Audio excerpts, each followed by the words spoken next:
Baik, sekarang kita akan bicara aplikasi diferensial.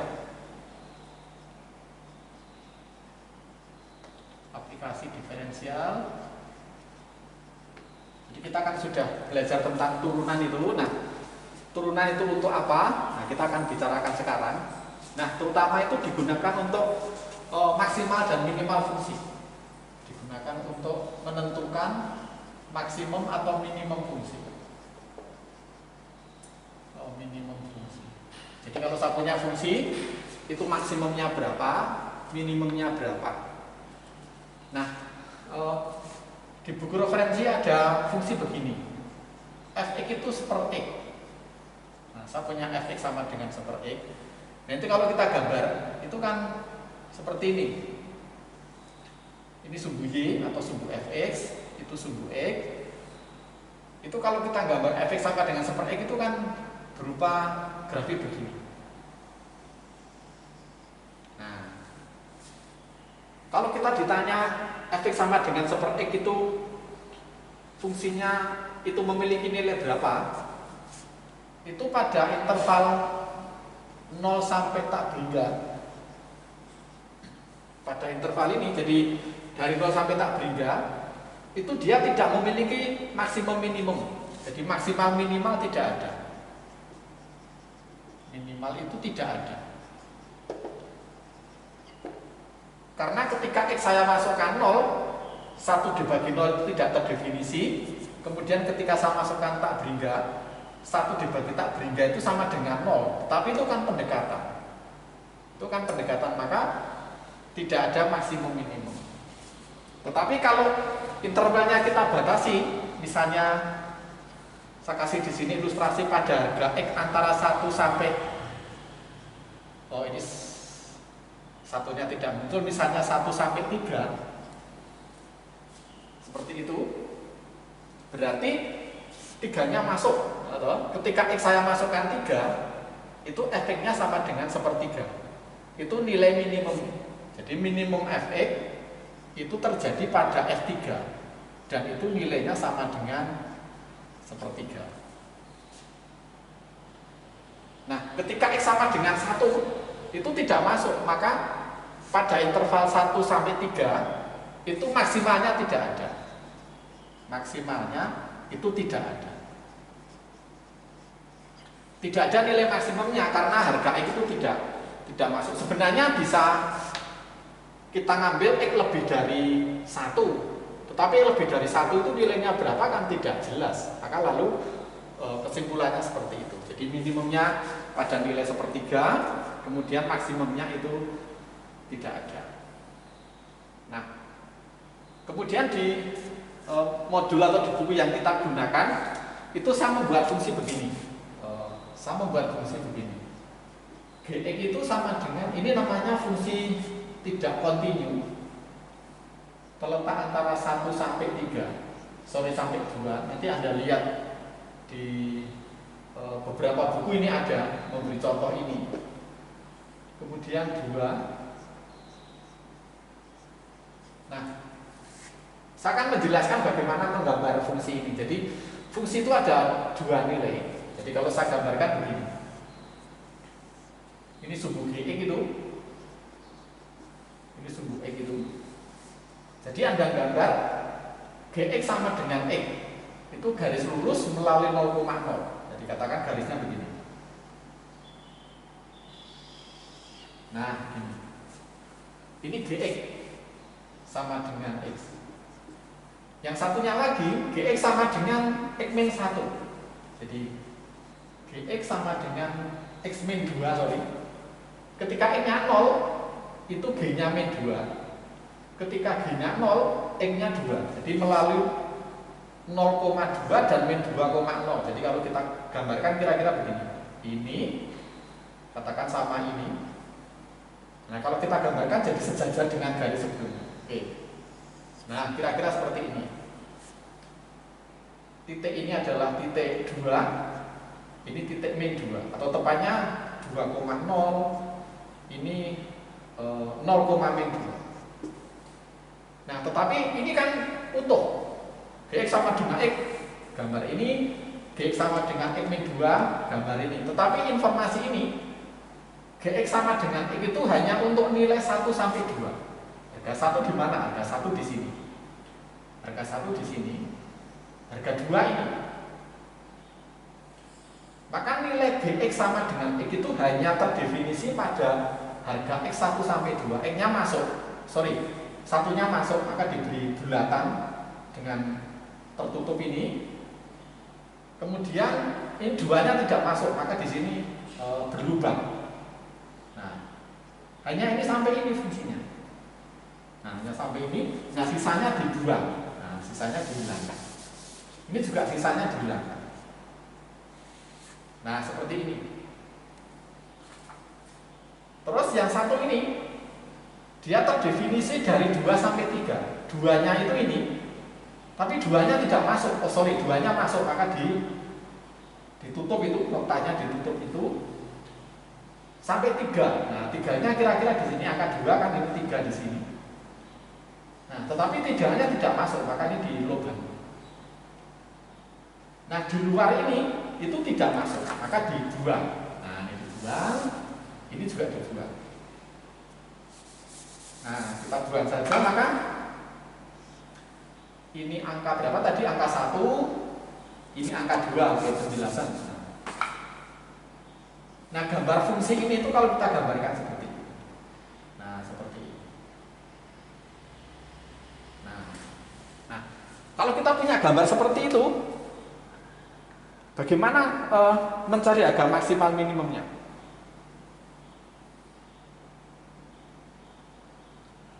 Ketika X sama dengan, misalnya saya punya informasi ketika ini X sama dengan 3,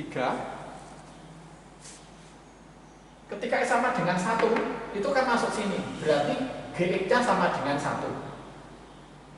Nah, tetapi ketika X sama dengan 2 itu tidak terdefinisi, ini juga angka 3. Maka pada interval 1 sampai 3 itu dia tidak memiliki nilai maksimum. Ini bukan nilai maksimum. Ini bukan nilai maksimum karena ada nilai yang lebih tinggi lagi di sini. Tapi di sini angka berapa itu kita tidak tahu.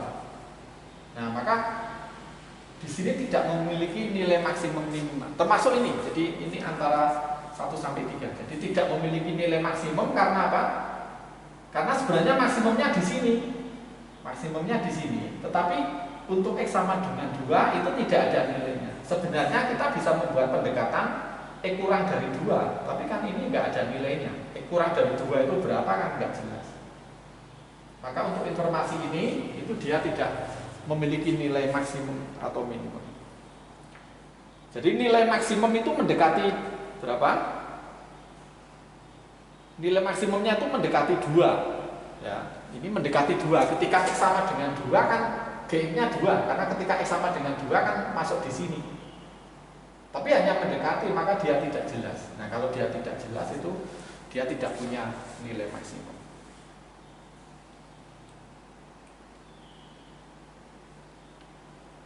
Tapi Bx itu punya nilai minimum. Kalau ditanya, jadi Gx itu minimumnya berapa? Paling kecil nilai G berapa? 0. Ini di sini minimumnya di sini. Terjadi kapan? Terjadi ketika X sama dengan 2. Jadi G minimum itu sama dengan 0 saat X sama dengan 2. Jadi Gx minimum itu sama dengan 0 saat X sama dengan 2.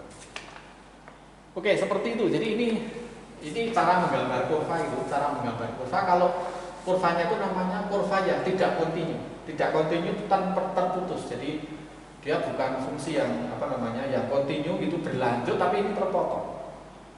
Untuk nilai sekian sampai sekian nilainya X, untuk sekian sampai sekian nilainya X min 2. Namanya kurva tidak kontinu atau kurva diskontinu.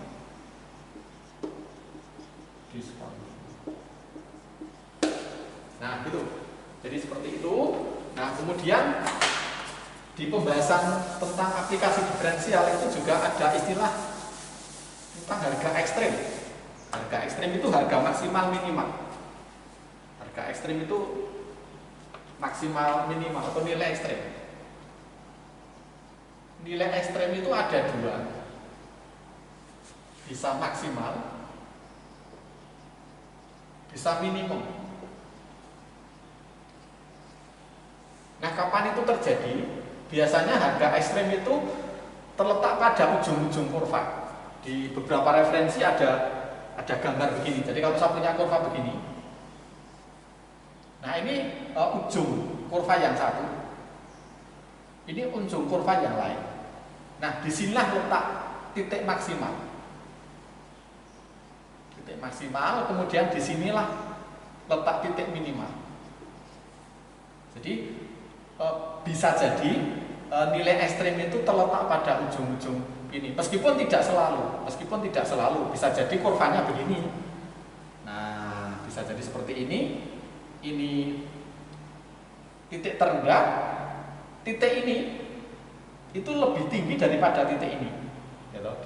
Jadi di sini atau lebih lagi misalnya di sini, titik ini itu nilainya lebih tinggi daripada titik ini, tetapi ini bukan nilai maksimum karena nilai maksimum terletak di puncak kurva. Jadi ada dua kemungkinan harga ekstrem.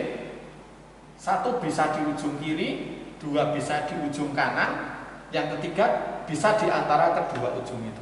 Dan itu terjadi misalnya pada gambar yang kedua itu. Nah, kemudian ada yang namanya titik stasioner. Apa itu titik stasioner? Itu sebuah titik di mana momen ini, ketika F aksen C sama dengan 0, harga C itu disebut adalah titik stasioner. Nah, maka ketika Anda mencari titik stasioner, termasuk ini juga di pelajaran di SMA itu, ketika Anda mencari titik stasioner kan caranya adalah membuat turunan pertama. Turunan pertama sama dengan 0, X-nya ketemu berapa, itulah yang disebut dengan titik stasioner. Dengan menggunakan dengan menggunakan gambar mungkin lebih jelas itu.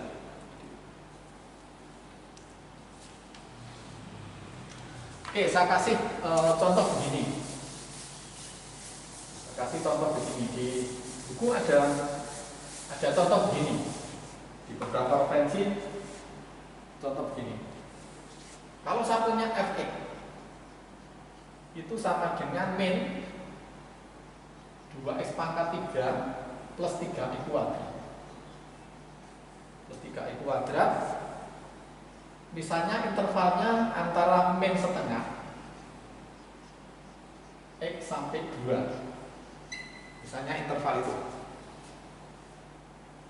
Maka ini disebut dengan ujung-ujung interval. Ini sama ini itu disebut dengan ujung-ujung interval. Ujung-ujung interval.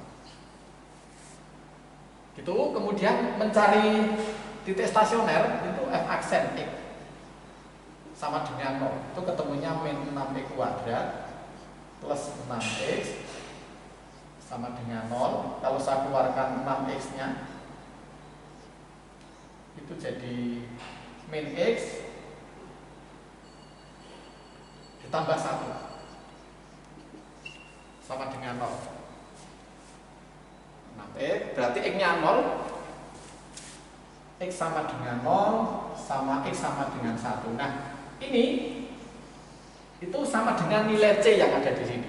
Karena x sama dengan 0 sama x sama dengan 1 itu menyebabkan F aksen C sama dengan 0. Nah, kemudian kalau Anda ditanya titik stasioner,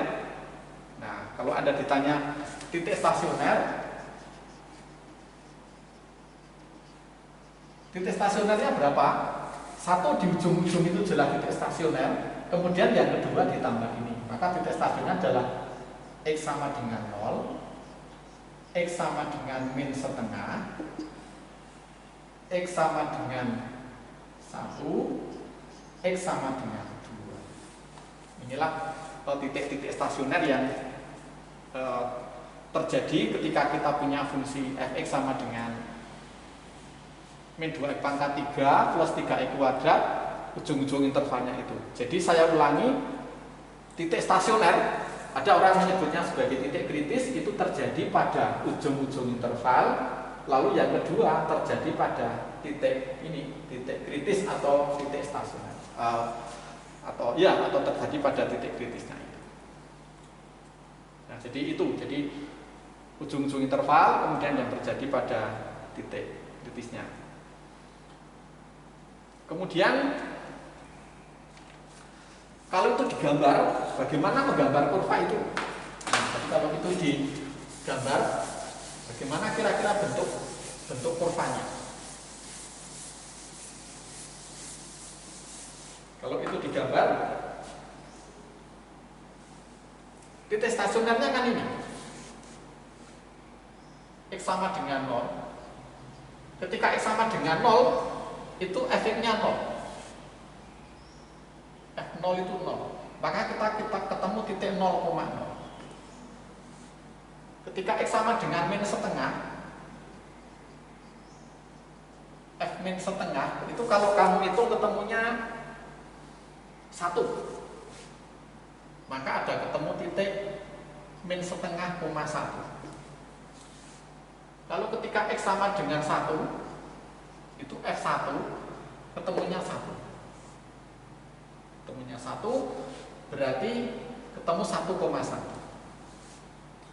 Lalu yang terakhir X sama dengan 2, F2 itu ketemunya min 4. Maka ketemu titik 2,4. Nah, dari 4 informasi ini, kalau Anda ditanya maksimumnya berapa, nah maksimumnya Anda tinggal mencari harga tertinggi dari FFO, maksimalnya berapa? 1. Maksimumnya 1. Kapan itu terjadi? Terjadi pada saat X sama dengan 1 dan X sama dengan min setengah. Minimumnya berapa? Minimumnya min 4. Kapan itu terjadi? Ketika X sama dengan 1. Maka kalau itu digambar kira-kira begini. Nanti akan kita tindak lanjuti dengan topik berikutnya. Jadi ada titik 0,0. Ada titik 0,0. Kemudian ada titik 1,1. Nah, 1, ini 1 di sini. Ini 1,1. Kemudian ada 2,4. Ini 2, min 4-nya di sini, katakan di titik 2,4. Satunya min setengah, 1. Min setengahnya di sini, satunya di sini. Nah, ini. Nah, titik-titik ini yang dilewati. Ini sama ini, sama ini, sama ini. Nah, seperti itu. Nah, berapa? Min setengah. Min setengah sama 2. Min setengah sama 2 di sini. Itu kan ujung-ujung ujung-ujung interval. Ini ujung-ujung interval. Lalu ini 0,0 itu titik minimal. Salah satu titik yang dilewati. Ini juga titik yang lain. Maka kalau digambarkan itu kurvanya begini. Nah, kira-kira begini bukan? Ini kalau dia naik, kemudian dia turun sampai kurva berikutnya. Nah, kira-kira seperti itu. Nanti akan kita jelaskan lebih lanjut pada pembahasan tentang menggambar kurva. Ya, itu. Terus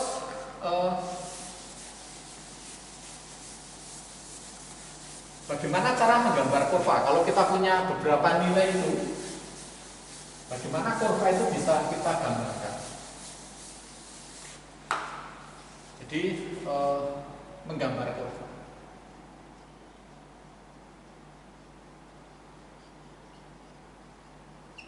Nah, menggambar kurva untuk fungsi yang lebih dari fungsi kuadrat itu sebenarnya bisa kita ilustrasikan dengan fungsi kuadrat. Kita bisa mulai belajar dari fungsi kuadrat. Kita punya ini. Ketika kita diminta menggambar ini, itu yang pertama kan dicari turunan pertama. Sama dengan 0. Dan ketika itu kita lakukan, itu ketemunya 2AX plus B sama dengan 0. Nah, ini ketemunya ini. Orang menyebutnya ini adalah titik stasioner atau nilai yang menyebabkan fungsi itu terjadi maksimal atau minimal. Ini pelajaran atau titik ekstrem, dan itu terjadi pada nilai min B per 2A.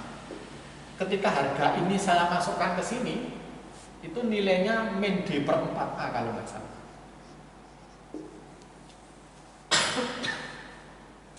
Itu harga X yang menyebabkan ini memiliki harga ekstrem.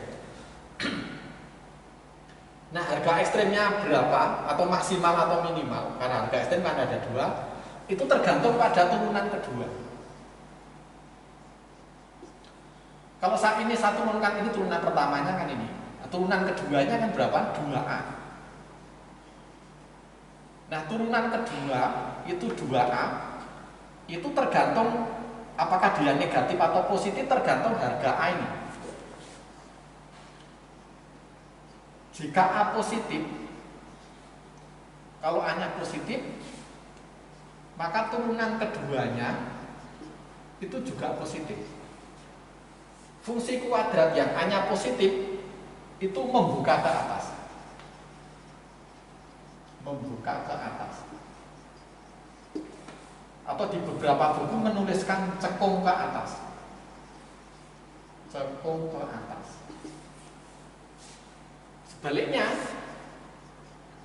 kalau A-nya negatif, kalau ini negatif, maka turunan keduanya juga negatif. Maka turunan keduanya itu juga negatif. Nah, fungsi kuadrat yang turunan keduanya negatif itu membuka ke bawah. Membuka ke bawah. Atau cekung ke bawah. Cekung ke bawah. Nah, ini seperti ini. Jadi ini sudah cukup untuk menggambar kurva. Jadi meskipun ini kita kembangkan dari fungsi kuadrat, tetapi berasal, meskipun bisa kembangkan dari fungsi kuadrat, tapi dapat digunakan untuk menentukan fungsi-fungsi yang lain. Kemudian di kurva itu juga ada fungsi naik sama fungsi turun. Fungsi naik sama fungsi turun. Apa bedanya fungsi naik sama fungsi turun? Sebutan naik sama turun itu apa namanya? Digambarkan dari sebelah kiri. Jadi kalau kita punya kurva itu, ini tuh naik. Itu naik. Nah, kemudian setelah mencapai titik tertinggi kemudian dia turun. Jadi sebutan naik sama turun itu digambar dari sebelah kiri. Nah, ketika fungsi itu naik, setiap titik ketika fungsi naik itu gradien garis singgungnya itu ke kanan. Ini ke kanan, ini juga ke kanan. Sedangkan pada titik tertinggi itu gradien garis singgungnya ke kanan atau mendatar. Tapi begitu dia melewati titik puncak, turun ke bawah ini, gradien garis singgungnya ke kiri. Nah, jadi ini gradien, ada bisa sambil baca referensi. Jadi ketika dia fungsi itu naik, gradien garis singgungnya itu positif. Karena gradien garis singgung itu kan menyinggung kurva, dan gradien garis singgung itu sama dengan nilai tangen. Nah, ketika nilai tangennya positif itu kan gradien singgungnya ke kanan. Maka bisa kita simpulkan begini. Kalau itu fungsi naik, gradiennya positif, sementara gradien itu kan turunan pertama. Maka sebuah fungsi akan naik apabila f aksen x-nya positif. Sebaliknya ketika dia fungsi itu turun, itu garis singgungnya ke kiri. Kalau garis singgungnya ke kiri, itu gradiennya mesti negatif. Sementara gradien itu turunan pertama, maka untuk yang fungsi turun, itu turunan pertama x-nya itu negatif. Nah udah, ini seperti ini cara menggambar kurva.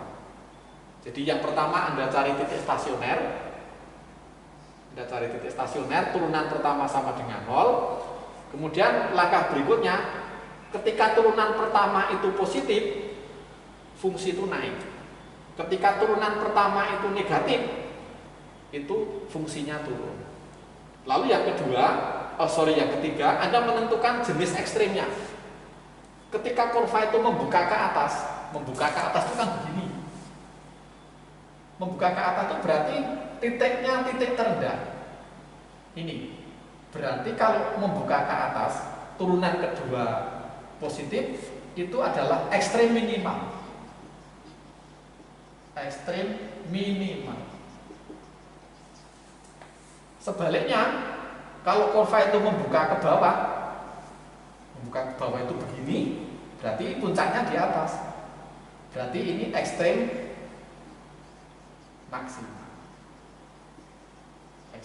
Nah, persis di sini, persis di fungsi kuadrat itu kan, ketika A positif membuka ke atas, ketika A negatif membuka ke bawah, persis yang kita sampaikan. Jadi itulah cara menggambar kurva. Oke, sebagai ilustrasi kita kasih contoh ini. Sebagai ilustrasi kita kasih contoh bagaimana kita menggambar kurva ini. Misalnya saya punya kurva atau punya fungsi ini. Sebagai contoh misalnya ini fx sama dengan 3x pangkat 4 min 4x pangkat 3 min 12x kuadrat plus 5. Nah, bagaimana kita menggambar kurva itu? Yang pertama, cari turunannya. F aksen ketemunya 12x pangkat 3 12x kuadrat 24x sama dengan 0. Nah, kita akan ketemu harga ekstrimnya. Nah, kalau kita faktorkan kan menjadi 12x itu menjadi x kuadrat min x min 2x sama dengan 0, bisa kita faktorkan min 2x plus 1 sama dengan 0. Maka ada 3 titik, x sama dengan 0, x sama dengan 2, sama x sama dengan negatif 1. Nah, ada 3 titik itu. Ada 3 titik itu. Ini x min 1,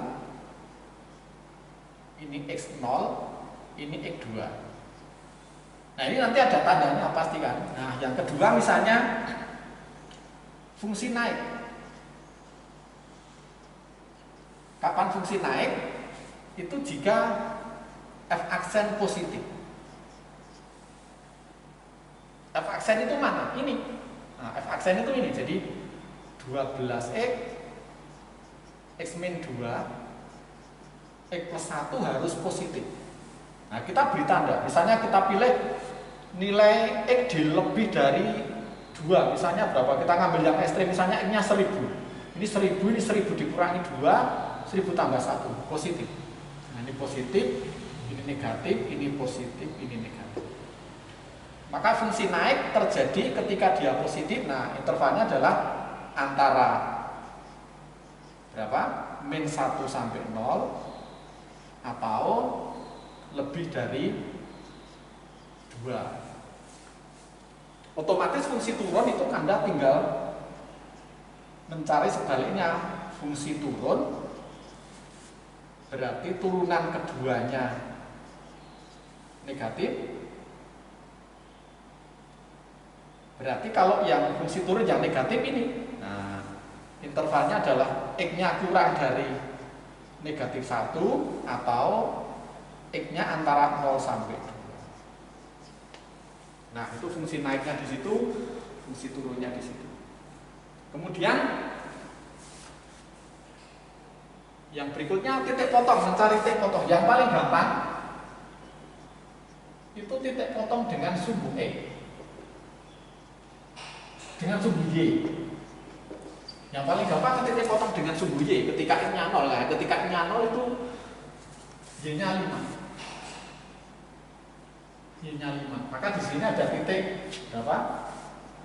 Ada titik 0,5. Nah, titik 0,5. Nah, Kenapa titik potong dengan sumbu X itu tidak kita pakai, tidak kita hitung, karena bisa jadi memfaktorkan ini tidak mudah. Maka kita cari yang itu saja, ya titik potong dengan sumbu Y. Nah kemudian dari sini,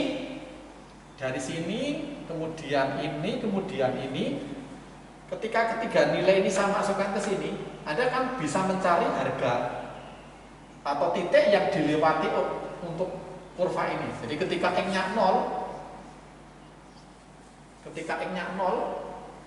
itu Y-nya 5. Nah tadi Y-nya 5 atau F-nya 5 atau F0 itu ya. F0 itu sama dengan 5, maka ketemu titik 0,5. Ketika X-nya 2, maka F2, ketika kamu masukkan 2, itu kalau saya hitung ketemunya min 27. Maka ketemu titik 2,-27.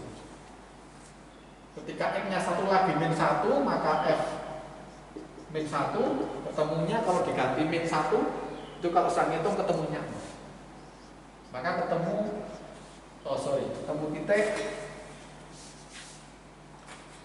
berapa min 1, nah inilah titik-titik yang dilewati kurva. Ini sama ya, ini sama ini. Maka kalau digambarkan kurva udah beberapa titik penting itu yang Anda gambar. Titik penting itu yang Anda gambar. Pertama apa? Titik 0,5. Katakan di sini 0,5.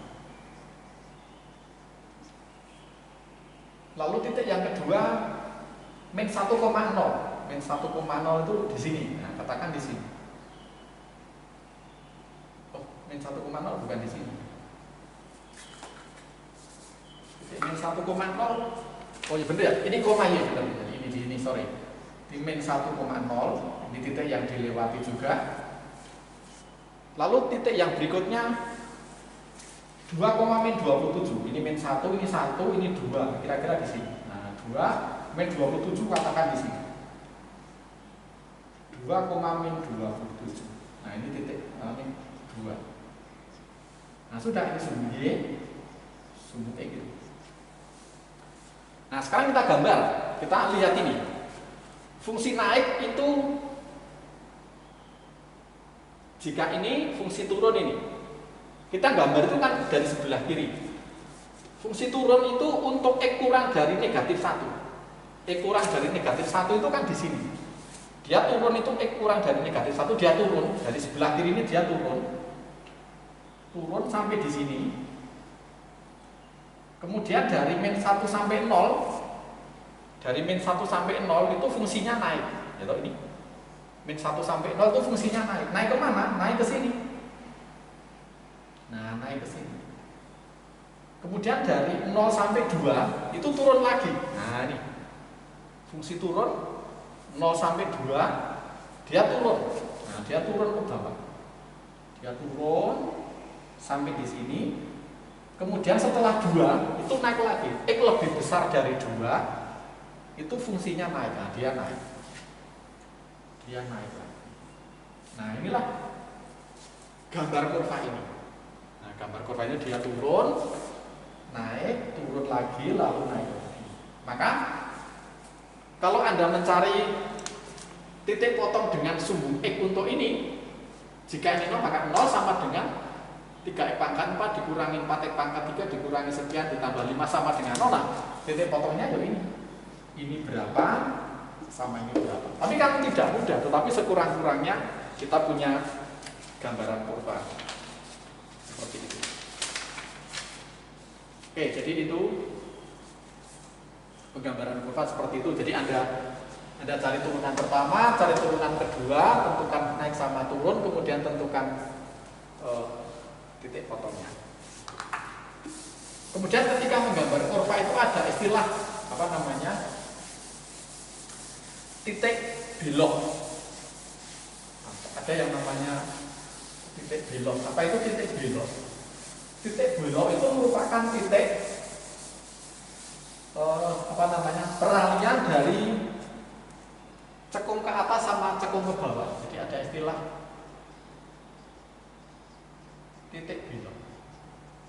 Jadi gini, ilustrasinya gini. Jadi kalau saya gambar, jadi kalau ada kurva begini, nah gitu. Katakan dari sini sampai sini itu membuka ke atas. Ini cekung ke atas. Cekung ke atas. Sedangkan ini dari sini sampai sini ini cekung ke bawah. Cekung ke bawah. Jadi ini cekung ke atas, ini kurva sembarang gitu ya. Ini cekung ke atas, ini cekung ke bawah. Karena cekung ke atas membuka ke atas maupun membuka ke bawah kan ada interval dari sekian sampai sekian, dari sekian sampai sekian itu. Nah, titik ini itu disebut dengan titik belok. Disebut dengan titik belok. Nah, ini kan cekung ke atas lagi, maka ini namanya titik belok.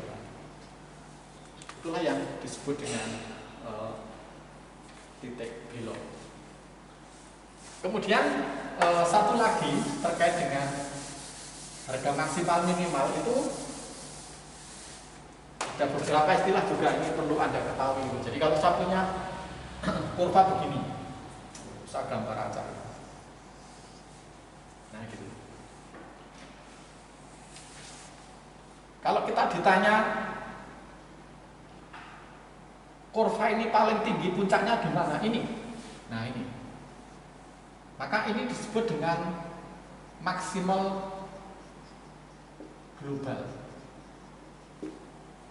Titik yang paling tinggi, tidak ada titik yang lebih dari ini, maksimal global atau maksimal mutlak. Ini juga maksimal, ini juga maksimal, ini juga maksimal, tapi dia tidak lebih dari itu. Maka tiga titik ini sama ini disebut dengan maksimum relatif atau maksimum lokal. Jadi maksimum relatif atau maksimum lokal. Kemudian kalau Anda ditanya minimum, mana minimumnya? Ini sama ini. Tetapi ini paling rendah, maka ini adalah minimum global. Minimum global atau minimum mutlak. Kemudian ini juga titik minimum, ini juga minimum, ini juga minimum. Tetapi nilainya lebih kecil dari ini, maka ini namanya minimum lokal atau minimum relatif. Jadi maksimum global itu nilai maksimum yang paling tinggi, minimal global itu minimum yang paling rendah. Nah sisanya itu bisa minimum relatif atau maksimum relatif. Oke, sampai di sini. Terima kasih atas perhatiannya.